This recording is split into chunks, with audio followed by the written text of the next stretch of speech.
Salut les amis, salut les footeux, ravi de vous retrouver pour ce nouveau numéro d'une semaine en ballon, hashtag USB Foot en partenariat avec nos confrères et amis de la Ligue régionale de foot des Pays de la Loire. On va revenir cette semaine sur un focus SO Cholet, et notamment sur son entraîneur Stéphane Rossi, arrivé il y a un petit peu plus d'un an du côté du Maine-et-Loire. Eh bien, on est ravi de l'avoir en direct du club du SO Cholet. Salut Stéphane. Salut. Merci à vous d'être avec nous. On ne vous perturbe pas dans votre préparation d'entraînement? Non, pas du tout. Merci à vous de m'avoir invité. C'est très, très sympathique de votre part. Eh bien, on va revenir justement sur d'abord ce CV carrière d'entraîneur qu'on va pouvoir voir. On va le revoir d'ailleurs parce que là, on a mis uniquement votre carrière d'entraîneur, mais vous avez d'abord été un joueur. On la détaillera, hein, cette carrière d'entraîneur, notamment sur l'île de Beauté. On le voit avec beaucoup de clubs de Corse. Mais d'abord, je voulais revenir avec vous. Vous avez été joueur notamment à un très bon niveau, notamment chez les jeunes.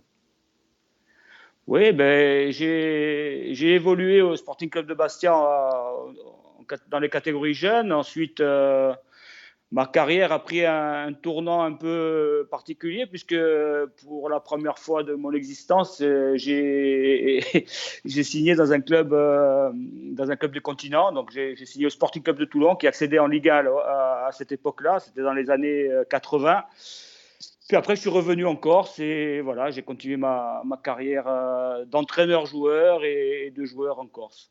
Alors notamment cette carrière de joueur dont vous parliez du côté du Sporting Club de Bastia, je crois savoir que vous avez remplacé un jour, c'est une idole en Corse, c'est certainement peut-être aussi une de vos icônes, on va regarder, il s'agit tout simplement de Claude Papy, c'est vrai? Eh oui, c'est vrai, on est venu me chercher à l'internat au lycée pour effectuer un déplacement dans le championnat de troisième division, qui est l'équivalent aujourd'hui du national. Donc, Claude Papy a déclaré forfait. Je l'ai remplacé au pied levé. Et c'était ma première apparition à 16 ans et demi en troisième division. Ça doit être un souvenir mémorable pour vous?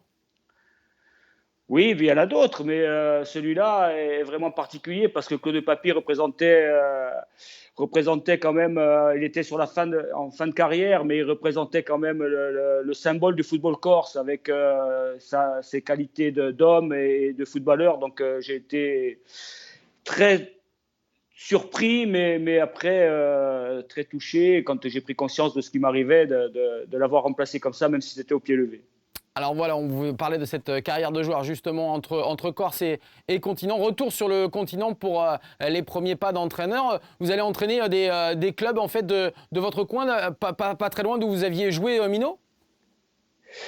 Bah oui, c'est la périphérie bastiaise. Le premier club où j'ai eu l'opportunité de débuter ma carrière d'entraîneur, c'est Cervioni. Cervioni qui était à l'époque en DH, aujourd'hui appelé R1, et j'ai commencé comme entraîneur-joueur. Alors, je vais vous raconter une anecdote. Comment ça s'est passé? C'est que on avait un directeur sportif à l'époque qui était Monsieur Walter Kolovic, qui est le propriétaire de l'hôtel chez Walter à Luciano. Tous les clubs de football Mais ils vont se tous rendent là-bas, hein. lorsqu'ils vont jouer. Oui, oui. Il était directeur sportif et il est venu me voir en fin de saison alors que je jouais. J'avais fini ma petite carrière, donc je jouais au niveau amateur. Et il est venu me dire, l'année prochaine, c'est toi qui vas être entraîneur de l'équipe. Mais moi, j'avais envie de jouer, donc je lui ai dit non, mais moi, il faut que je joue. Et puis, je suis pas sûr d'être compétent. Il me dit non, non, tu as les capacités pour pouvoir entraîner et jouer, donc tu vas être entraîneur-joueur. Et j'ai commencé comme ça. De fil en aiguille à me former et à me former sur le tas, puisque c'est quand même particulier d'être entraîneur-joueur, surtout à moins de 30 ans.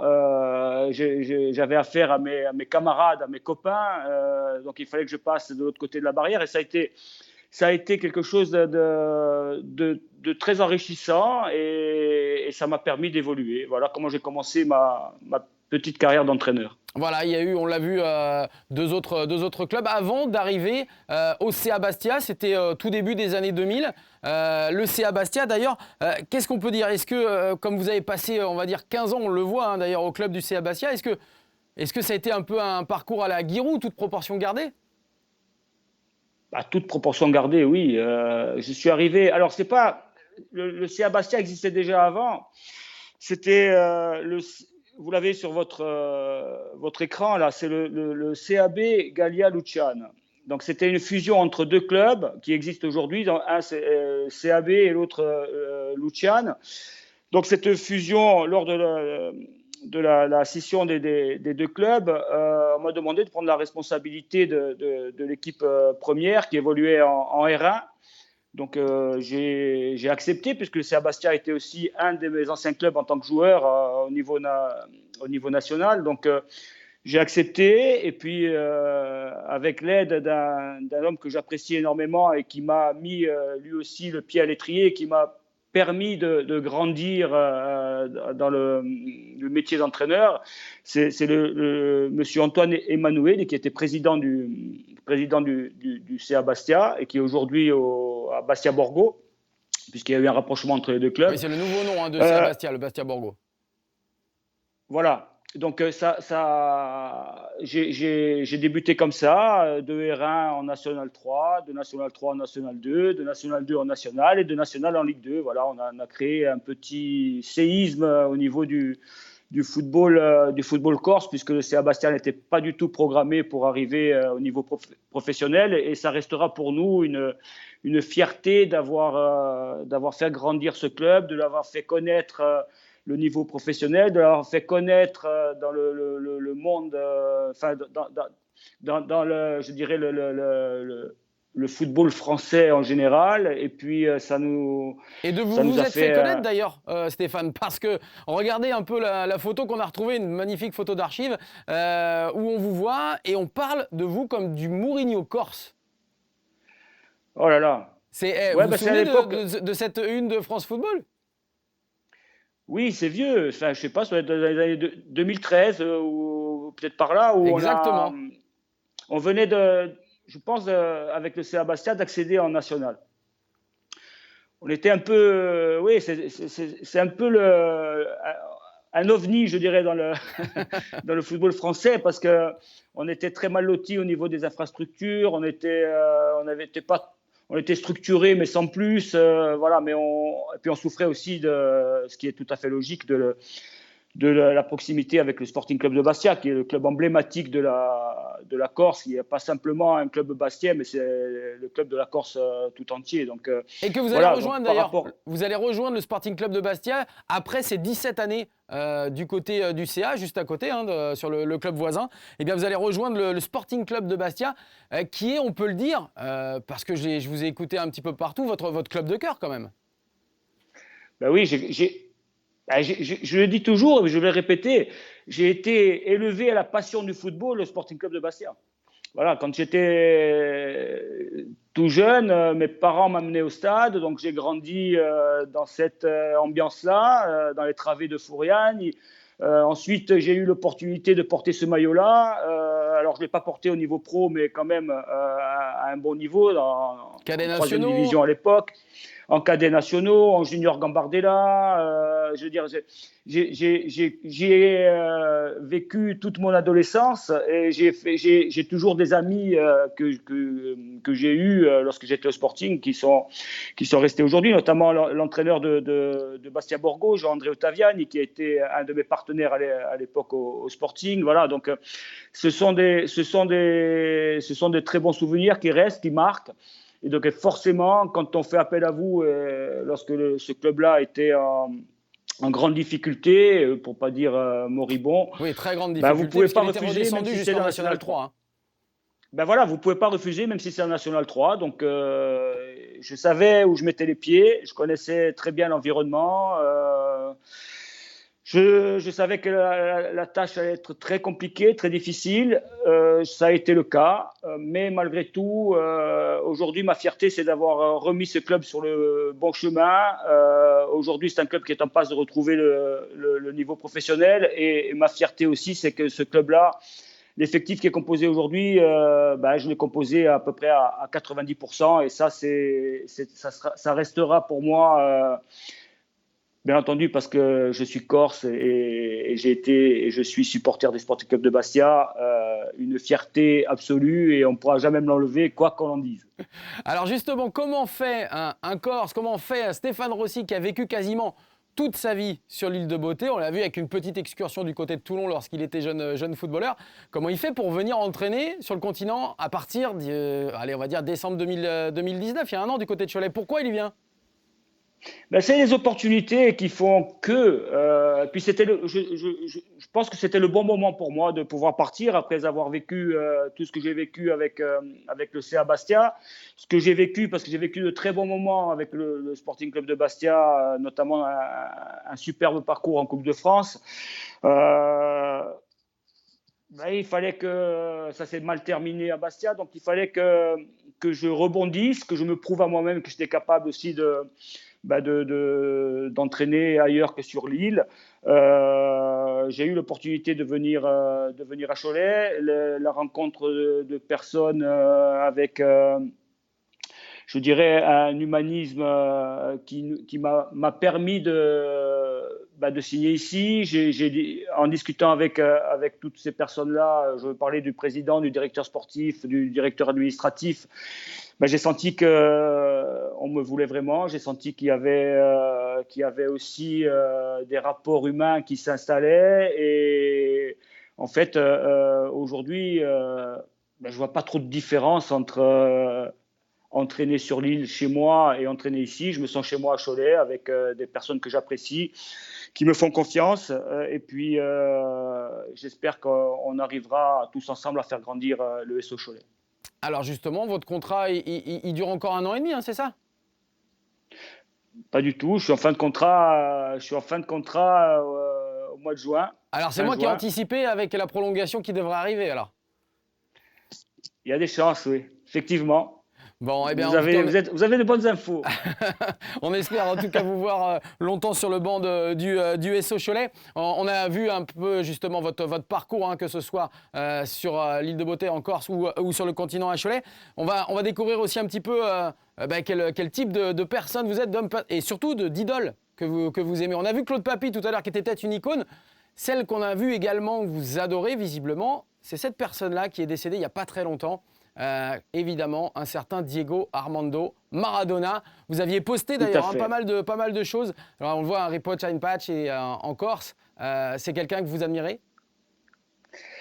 Disons que là aussi, c'est le footballeur que je ne connais pas l'homme, bien entendu, même si tout le monde peut se targuer de connaître Maradona au regard de toutes ses frasques et de tout ce qu'il a fait hors football. Mais moi, c'est le footballeur que j'apprécie et j'estime qu'il est en avance sur son temps par rapport à ses qualités athlétiques. C'était quelqu'un qui était capable d'éliminer une équipe entière. On l'a vu contre l'Angleterre en Coupe du Monde. Il était capable de faire des passes décisives, il était capable de marquer sur coup franc, il était capable de marquer des buts, que ce soit de la main ou du pied. Mais franchement, c'était footballistiquement quelqu'un qui m'a impressionné. Alors, je l'ai vu jouer réellement, pas simplement à la télé.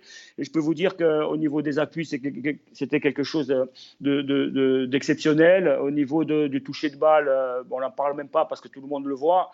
Mais honnêtement, de ce qu'il proposait en tant que footballeur, pour moi, c'est exceptionnel. C'est le summum. Effectivement, voilà. Oui, pour moi, oui.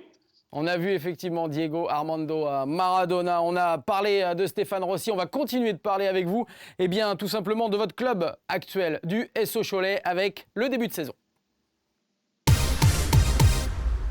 Le début de saison du SO Cholet, et évidemment, vous parliez tout à l'heure du Sporting Club de Bastia. On va voir le classement, puisqu'on en est à un peu plus de la moitié de cette saison. On va le voir, le Sporting Club de Bastia qui est leader avec 38 points. On va rappeler que les 2 premiers montent directement en Ligue 2. Quevilly-Rouen et Bastia sont évidemment bien placés pour le moment. La 3e place, elle est âprement disputée. On voit le Red Star avec 30 points, mais on voit aussi Le Mans, 28 points, Cholet, 26 points, Laval, 25. Voilà, rien n'est fait, bien évidemment, puisqu'on le sais, et pour en avoir parlé avec énormément d'entraîneurs de national, ce championnat est disputé jusqu'au bout. Il faut vraiment aller très fort jusqu'à la fin de la saison pour espérer monter. On va regarder ensemble ce début de saison, en parler avec vous, Stéphane. Il y avait eu un très très fort début de saison du côté de Cholet. On peut mettre en même temps les quelques buts qu'on a sélectionnés depuis le début de ce championnat. Et puis, comment ça s'est passé justement ce début de saison avec vos nouveaux joueurs, beaucoup de nouveaux joueurs?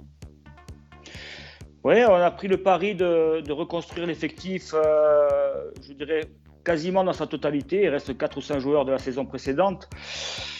Voilà, on a voulu construire avec des valeurs différentes de ce qui a été proposé jusqu'à aujourd'hui à Cholet, avec des garçons qui viennent du niveau inférieur, des garçons qui ont besoin de prouver, avec un super état d'esprit, avec des valeurs de combat, parce que dans ce championnat national, il faut être très, très rigoureux, très combatif et ne pas faire dans l'à peu près. Donc, on a pris ce pari-là. Ça a plutôt mal démarré, je dirais, dans la préparation, puisqu'on n'arrivait pas à marquer de but. On avait une certaine solidité défensive, mais offensivement, c'était pas ça. Et puis, on a démarré par 2 matchs nuls, 2-0-0, qui confirmaient ce qu'on avait vu en préparation. Et puis, au fur et à mesure, on a travaillé pour améliorer l'animation offensive.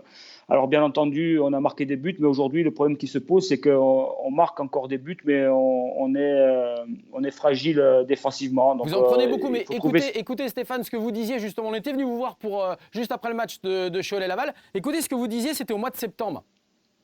C'est très très intéressant d'avoir un état d'esprit comme ça. La semaine ça travaille bien, le week-end ça répond. Je pense que si on continue comme ça, on aura de belles surprises. Voilà, si on continue comme ça, on aura de belles surprises. Et vous aviez ajouté, parce que je me rappelle vous avoir posé la question, attention, on se reverra d'ici 2-3 mois, et si les choses sont encore en l'état, là on pourra peut-être parler d'ambition. C'est juste, c'est toujours le cas. On est aujourd'hui 7e, mais c'est très fragile. Hein. On voit, on est à 4 points de la 3e place, mais on est à 6 points de la relégation, donc c'est très fragile. C'est très fragile. Alors, en étant ambitieux, bien entendu, il faut regarder plutôt vers le haut que vers le bas, mais il faut rester vigilant, il faut travailler pour gagner des matchs, bien entendu. Mais encore une fois, c'est en retrouvant cet équilibre qui nous a permis de gagner des matchs qu'on en gagnera encore. Aujourd'hui, on a traversé une période compliquée où on a perdu 3 fois consécutivement. On a réussi à, je dirais, enrayer un peu cette spirale négative en ramenant un très bon point de 7, du moins dans l'état d'esprit, ça a été très bien. Ça va nous permettre de préparer le match, ça nous a permis de préparer le match de Concarneau dans de meilleures conditions. Et puis il faut repartir sur une série positive si on veut jouer les troubles faites dans ce championnat et jouer les troubles faites pour aller arracher cette 3e place. Allez, courte pause avec Stéphane Rossi. On va revenir bien évidemment avec l'entraîneur du SO Cholet. Mais attention, je sais que vous êtes en mal de supporters. Alors on va vous mettre un petit coup de klaxon et on va surtout nous revoir, comme chaque semaine, le zapping foot d'une semaine en ballon. C'est parti.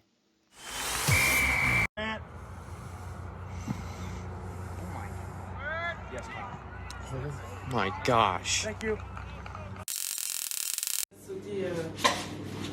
Attends, je te filme, poteau. Tu connais, tu vois, pourquoi vous, c'est pas vrai.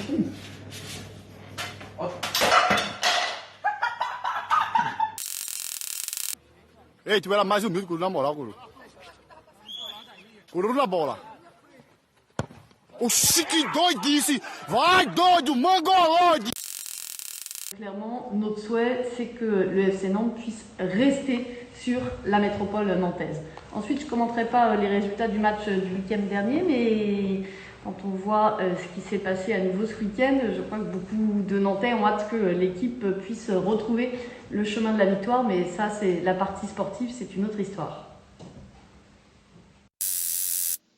Voilà la mise au point de la maire de Nantes, Johanna Roland, par rapport au club des Canaries. Allez, on a parlé du début de saison, on va parler rapidement des ambitions.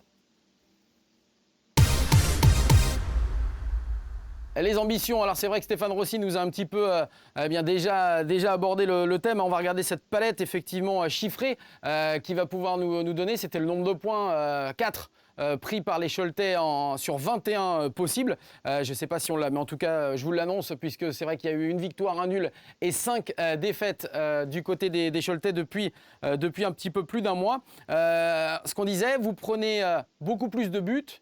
Même si là, le 0-0 à 7 démontre un petit peu l'inverse, mais sur les précédents matchs, il y avait beaucoup plus de buts d'encaissés et beaucoup moins de marqués surtout.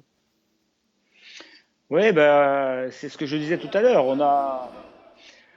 On a été défaillant sur un plan défensif, bien entendu. Mais quand je parle de défensif, je dis que c'est le bloc équipe qui a été défaillant.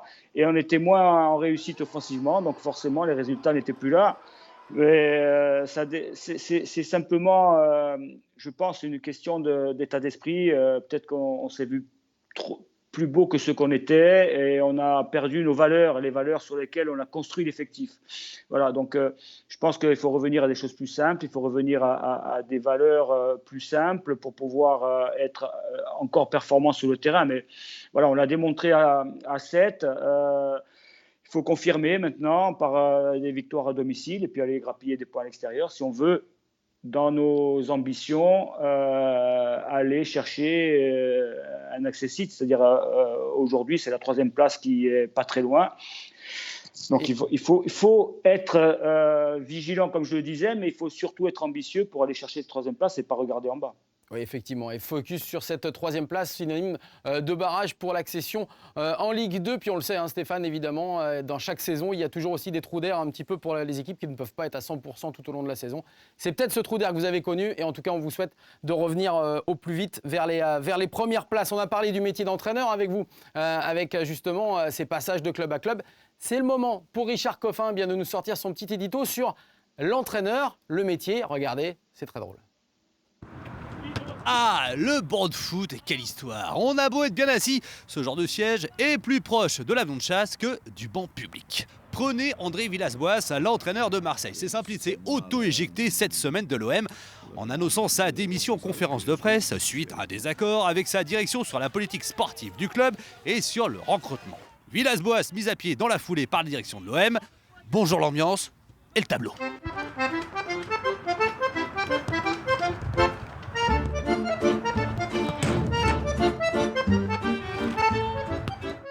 On vous rassure, ce genre d'épisode, on l'a aussi dans notre région. Bah oui.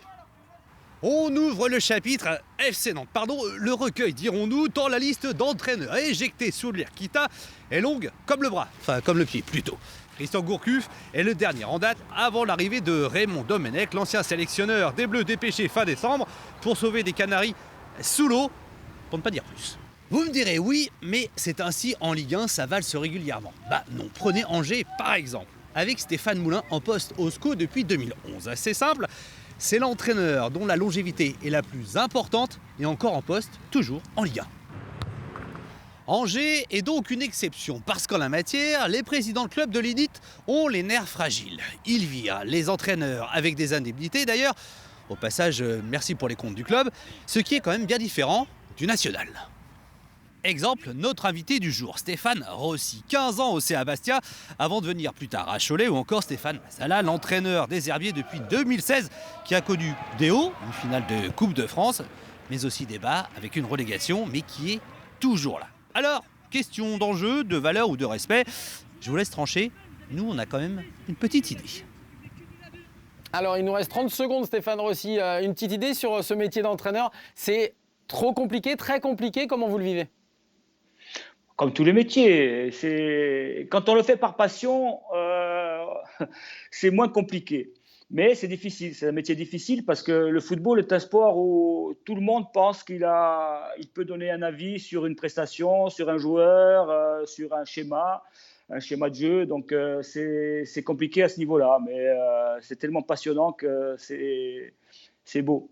C'est beau, c'est beau. Allez, attention, c'est la fin de cette émission, on va passer au quiz de fin tout de suite.